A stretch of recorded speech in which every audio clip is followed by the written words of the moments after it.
This is Mr. Kolesser, and we are talking about the prerequisite for Environmental Science Merit Badge. We're going to be looking at requirement 3E, which has to do with endangered species.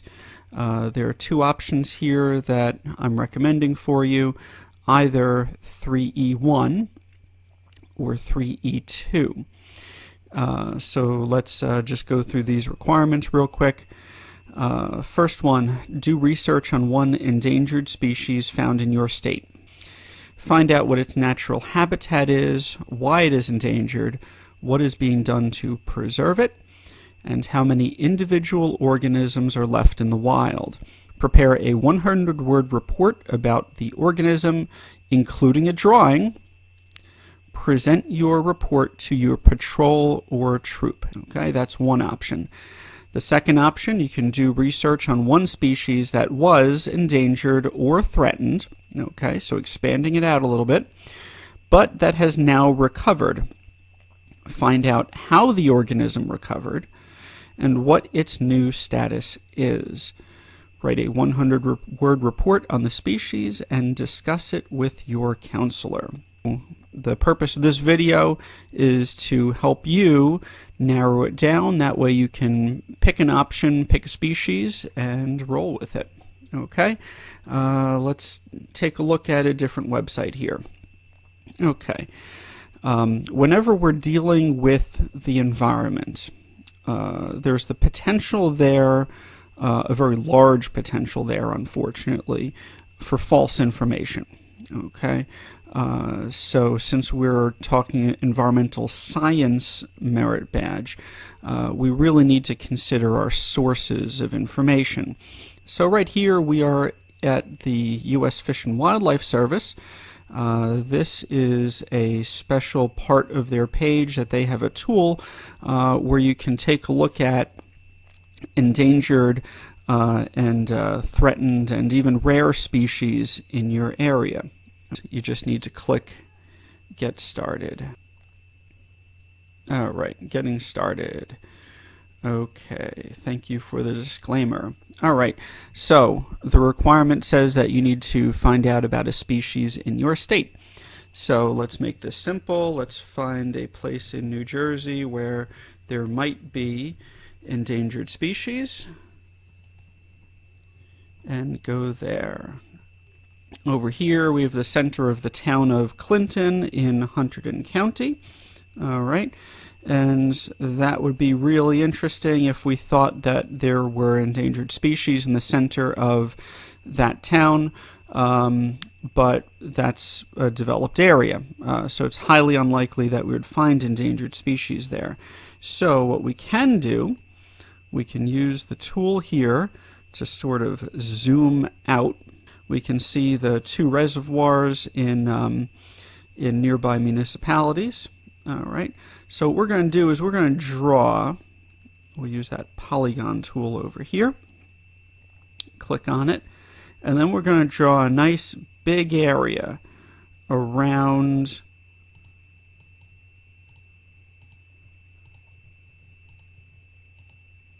Clinton. Okay, doesn't have to be perfect. Apparently, if you click on the edge of the frame, it bumps it up. And then when you're just about done with drawing your circle or whatever it's going to look like, you double click. All right. So here we defined an area. So we're not just including the town center, but we're including the countryside around it. After hitting continue, that sends us over to this page. And it's telling us that there could be 4 endangered species, 19 migratory birds. Migratory birds are regulated by the U.S. Fish and Wildlife Services. Scrolling down, there are 2 protected mammals there. There's Indiana bat, which is listed as endangered. There's the northern long-eared bat, which is listed as threatened. There could also be bog turtle, which is listed as threatened. And a flowering plant called the small world Pegonia. So let's pick one of these and see what's behind it. Indiana bat. Click. There we go. So just clicked on Indiana bat, which is listed as endangered by the U.S. Fish and Wildlife Service. It gives a very fast, quick information about its status, how to identify it, and its critical habitat. All right. And then it says, for more information, visit its species profile. Okay.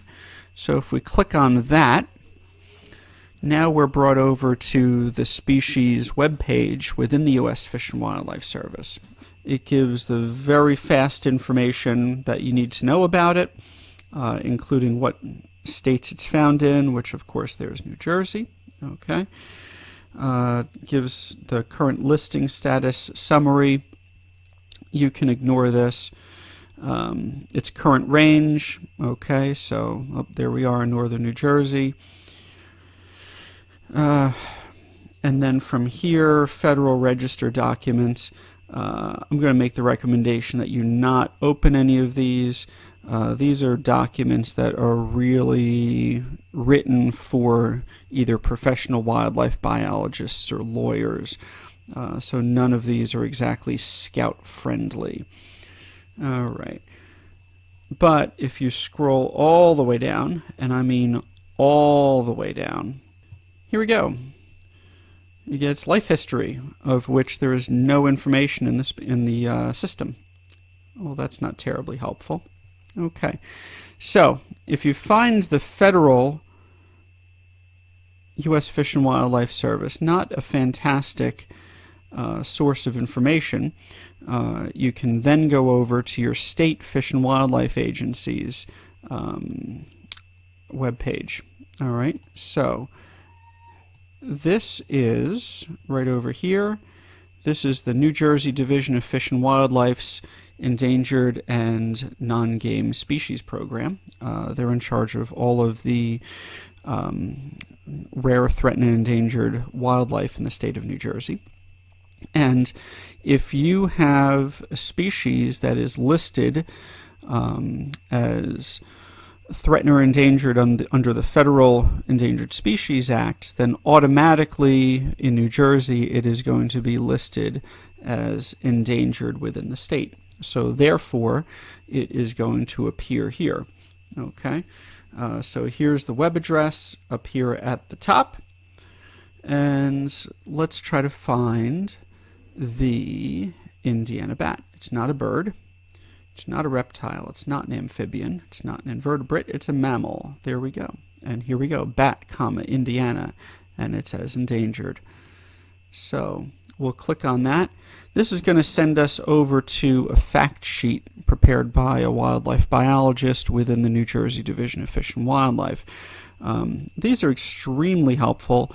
They're usually 2, maybe 3 pages tops, and it gives you how to identify them, what their habitat is, and status and conservation. Why are they endangered in the first place?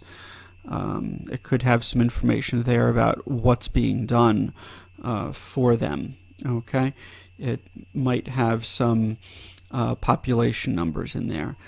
So that is a really useful resource. We'll close that page out.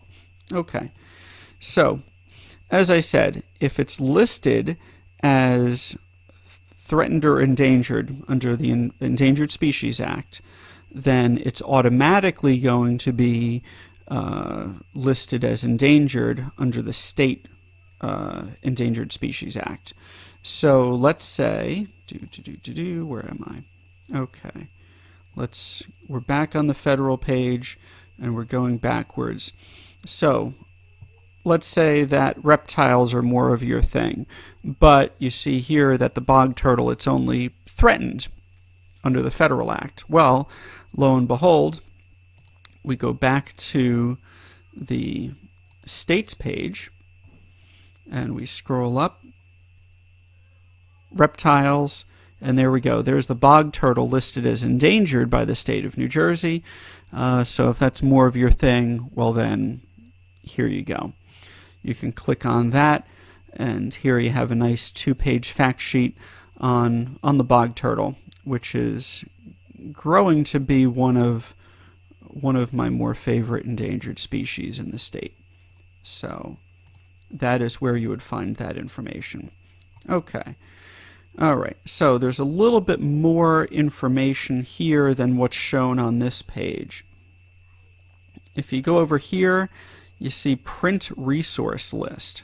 Okay, that sounds really nondescript, but if you hit the print resource list, okay, I'm printing this page for other purposes, right? I'm not doing this to drop a shopping mall on top of wetlands. I'm doing this to do research for scouting. Okay. This is going to give us 15 pages. Let's see if we can expand that out.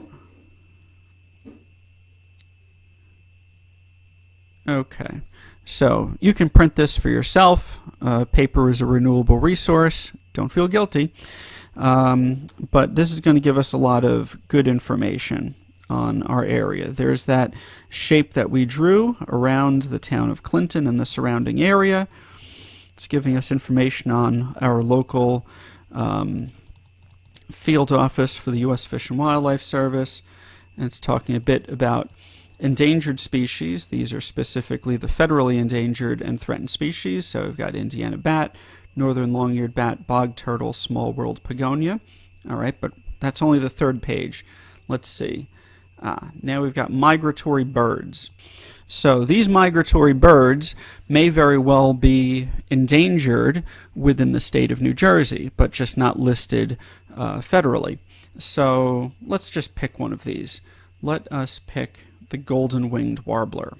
Okay, golden-winged warbler. Let's go back to the New Jersey Division of Fish and Wildlife's webpage. All right, here we are. Here's our list of everything that is endangered and threatened in New Jersey. Here's birds. There's endangered birds, warbler, golden-winged. Okay, so we know that it's in that area because it popped up on the federal search. Then we took a look and looked for that name in the state list of threatened and endangered species, and there it is. Within about 2 clicks, we have our little fact sheet over here about the golden-winged warbler. So there you have it. Within a couple of websites and a couple of clicks, you've got a decent amount of information in front of you to help you write your 100-word report.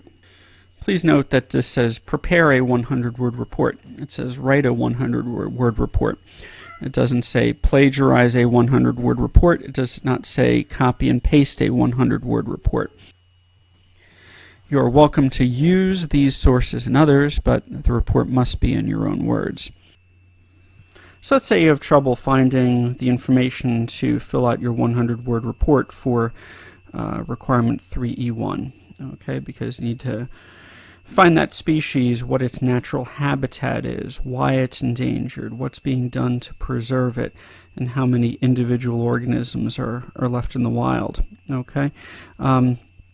So if you have a hard time finding that information in those 2 government sources, then and only then should you go to other sources such as universities or private organizations. So if your endangered species is a bird, then you have an excellent resource in the form of the Cornell Lab of Ornithology. This is out of the Cornell University in the state of New York. So if you've chosen a bird, you can go to their webpage. There's the URL right there. And then over here is all about birds. You can go to bird guide. Okay. And now let's say that you chose the bald eagle. Enter in bald eagle and then go. All right. Nope, we don't want any of those. We want bald eagle. Okay, bald eagle gives you a nice page as far as an overview.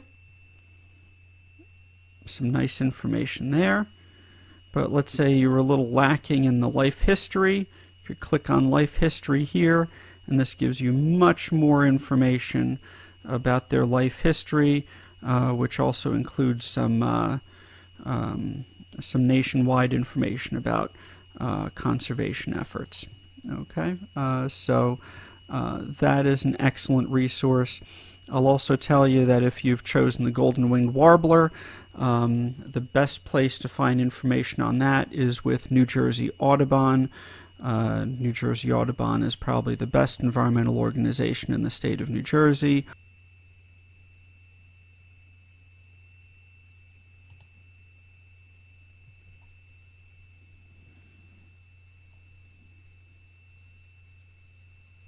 Oh, here we go. Here's a brand new news article from them on golden-winged warbler in New Jersey. So, and that was May 20th, so it's very, very current. Excellent. So there you go. That is plenty of information for 3E1. And in regards to 3E2, I can tell you right now, your best opportunities for researching a species that was threatened or endangered but has now recovered really has to do with birds of prey. Okay, birds of prey were most negatively affected by DDT and other pesticides in that family. Those group of pesticides was outlawed in the 1970s, and as that chemical has made its way out of the natural system, the birds in which that bioaccumulated, more on that when we start meeting as a group, recovered. So species like the bald eagle, as a prime example, was endangered, and now it's not listed at all. In New Jersey, many different hawks, including, for example, the Cooper's hawk, was threatened or endangered, and now is no longer because the species is recovered. Why is it recovered? It's because those chemicals have now cycled out of the system, and they're not affecting the birds anymore. So that would probably be your best options for requirement 3E2. Do your best to prepare that 100-word report and bring it with you to summer camp. Have a wonderful day.